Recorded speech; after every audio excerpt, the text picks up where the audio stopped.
Nanapod tayo tagaan o pagtinaw nga mga argumento sa itong mga higala nga mga dili mga Katoliko. Ano kasi makog balik-balik aning ilahang tawag ini argumento or hisgot ining atong mga higala nga mga sulpot kay narabay panultihon nga ang usa ka bakak balik-balik kun alang ni abtong mga tawo nga wa masayod daw mahimo ning tinuod. Ingon pa nila kung ang Iglesia Katolika Apostolika Romana mao ang naghimo sa gitawag og Biblia. Dili ba ang Dios magyud ang nagpahimo sa balaang kasulatan? Eh nganong giangkon man sa Katoliko nga sila ang tawag ini nga gahimo. Atong hinumduman nga ang Kristo ang simbahang Katolika di gina magbuwag. Sa hinungdan nga kanang Efeso kapitulo 5 bersikulo 23 ingon pang San Pablo, si Kristo ang ulo, ang iglesia or ang simbahan mao ang iyang lawas. Kung kabantay mo sa dihang gilutos ni San Pablo, ang iglesia ang gitukod ni Kristo, dili man ang mga apostol or ang mga disipulo ang minghilak or mitiabaw, kundi si Kristo man, di ba?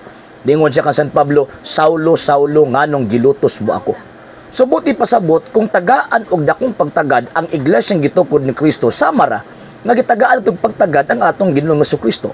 So kung maingon ta nga ang simbahang Katolika mao ang gitukod ni Kristong iglesia, so therefore kutob sa buhaton ni ining maong iglesyaha nga naay sa kuan pa ba otoridad nga gisubay sa otoridad ug mando sa atong Ginoong Kristo, si Kristo ang namulong ug si Kristo ang naghimo.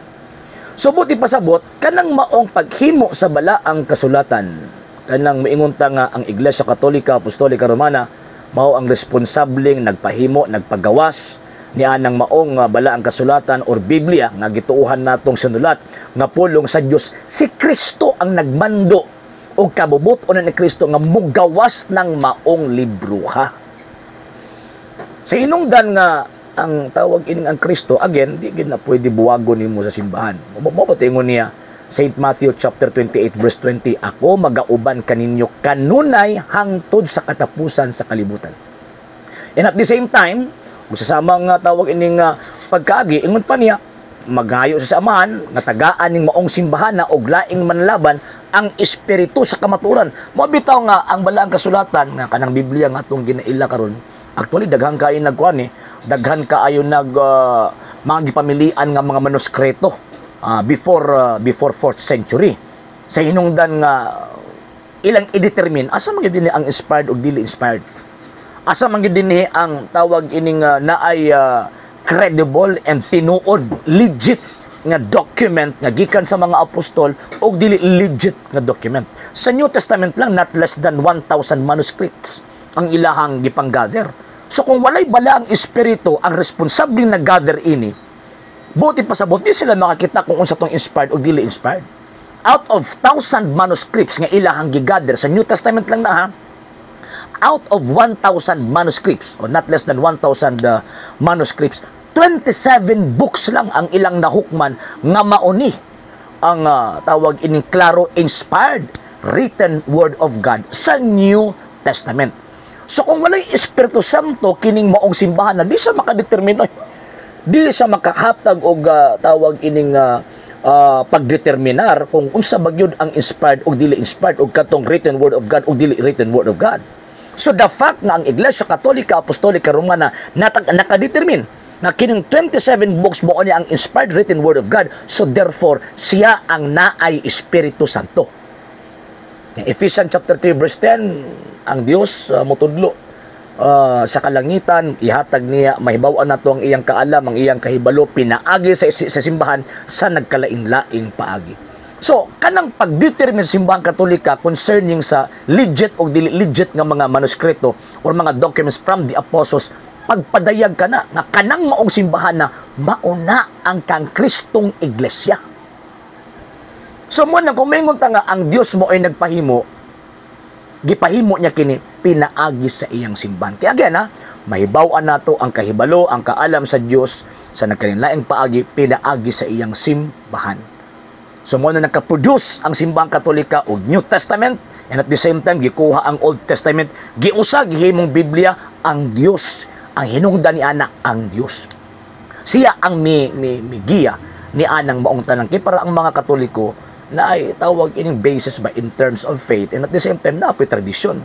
Kay one of the tawag ining requirements, o one of the tools nga ilang gigamit pag-determine sa legit o dili legit nga mga documents ang tradisyon. So ingon ana mga sir o mga ma'am. So tama tong ingon nga ang Dios mo ay nagpahimo, pero pinaagi sa iyang simbahan. Dili pwede nga ang kuno na sa mga sulpot. Ngano man kay ang mga sulpot nga mga sekta walay koneksyon sa Ginoong Dios. Mo nang ilang ginahimo dawat limpyo lang sila, human gi-approve, human tawag ini gi-compile, human gi-translate, human gideklara, human gitudlo ang kining maong libro ha sinulat nga pulong sa Dios, dawat limpyo ang mga sulpot.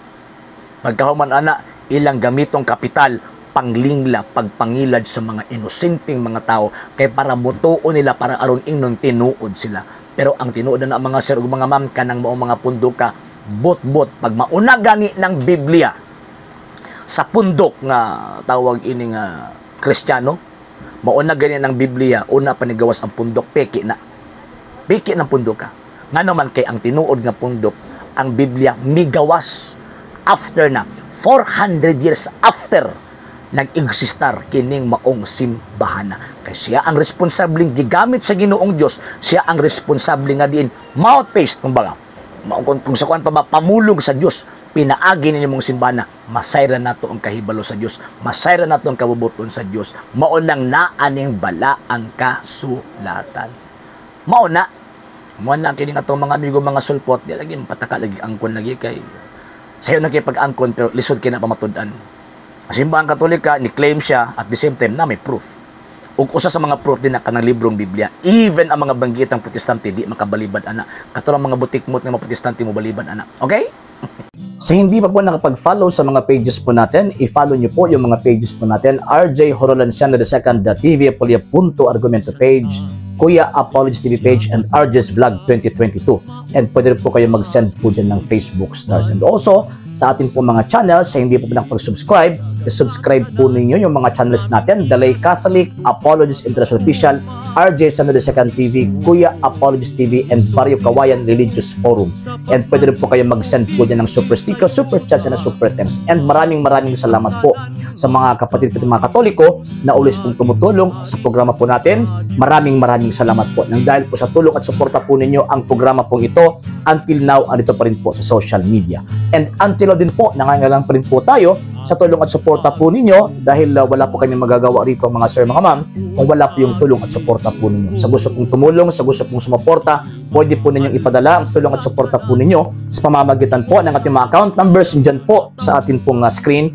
And pwede nyo po kaming i-message sa ating pong page kung via remittance po yung papadala po ninyo. Maraming salamat po in advance.